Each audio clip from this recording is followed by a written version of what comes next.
آج جو عمل میں آپ کو بتانے والی ہوں یہ کوئی ایسا عمل نہیں جو میں نے صرف سنا ہے، یہ وہ عمل ہے جسے میں خود اپنی زندگی میں کرتی ہوں، اور اللہ کا کرم ہے مجھے اس عمل سے اتنا فائدہ اور اتنی آسانی محسوس ہوئی کہ میں اسے آپ کے ساتھ شیئر کیے بغیر نہیں رہ سکتی۔ کبھی کوئی کام آپ کو بالکل ناممکن نظر آتا ہے، آپ سوچتے ہیں پتہ نہیں یہ کام کیسے ہوگا، کسی سخت آفیسر کے سامنے جانا ہو، کسی بد زبان انسان سے اپنا ضروری کام کروانا ہو، یا کسی ایسی جگہ جانا ہو جہاں پہلے سے دل میں یہ ڈر ہو کہ پتہ نہیں ہمیں عزت ملے گی بھی یا نہیں، تو ایسے وقت میں یہ قرآن عمل کر کے دیکھیے۔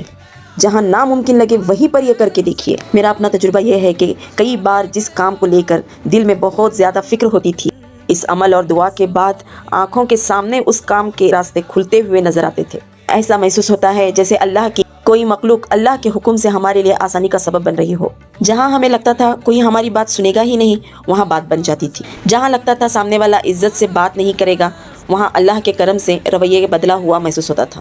اور جہاں کوئی راستہ نظر نہیں آتا، وہیں پر اللہ کوئی نہ کوئی سبب پیدا فرما دیتا۔ یہ میرے لیے صرف الفاظ نہیں ہیں، یہ میرا محسوس کیا ہوا تجربہ ہے۔ لیکن ایک بات ہمیشہ یاد رکھیے، مدد کسی مخلوق کی اپنی قوت سے نہیں، اللہ کے حکم اور اللہ کی طرف سے ہوتی ہے۔ اس لیے بھروسہ صرف اللہ پر رکھیے۔ اب عمل کو بہت غور سے سنیے۔ باوضو ہو کر سب سے پہلے 11 مرتبہ درود ابراہیمی پڑھیے، پھر خشوع و خضوع کے ساتھ سورہ فاتحہ، 4 کل کے سورے، آیت الکرسی، سورہ یاسین، سورہ فتح، سورہ رحمان اور سورہ واقعہ کی تلاوت کیجیے۔ اس کے بعد پھر 11 مرتبہ درود ابراہیم پڑھیے، اور پھر اپنی حاجت اللہ کے سامنے رکھ دیجیے۔ دل سے دعا کیجیے، یا اللہ اپنے فضل سے اس کام کے تمام راستے آسان فرما، اس کام میں تو اپنے حکم سے میرے لیے سبب پیدا فرما، میرے لیے عزت اور آسانی کے ساتھ اس کام کو مکمل فرما۔ پھر اللہ پر توکل کر کے اپنا کام کیجیے، اور نماز کی پابندی کے ساتھ اپنے دل کو بھی صاف رکھیے۔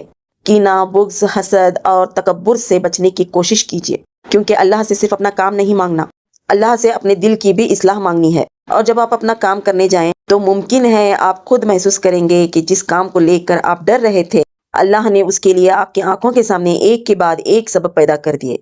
کبھی کوئی انسان مدد کا ذریعہ بنے گا، کبھی کوئی بند دروازہ کھل جائے گا، اور کبھی کوئی آسانی ایسی پیدا ہوگی جس کا آپ نے سوچا بھی نہیں ہوگا۔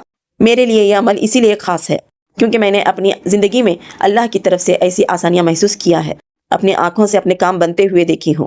آپ بھی اگر کسی جائز حاجت کے لیے یہ عمل کر رہے ہیں تو اللہ سے امید رکھیے، دعا کیجیے اور اپنی طرف سے پوری کوشش کیجیے، اور کام مکمل ہونے کے بعد کمنٹ میں ضرور بتائیے گا اللہ نے آپ کے لیے کون سا راستہ کھولا۔ اللہ ہم سب کے لیے جائز کاموں میں آسانی، برکت اور کامیابی عطا فرمائے۔ آمین ثم آمین۔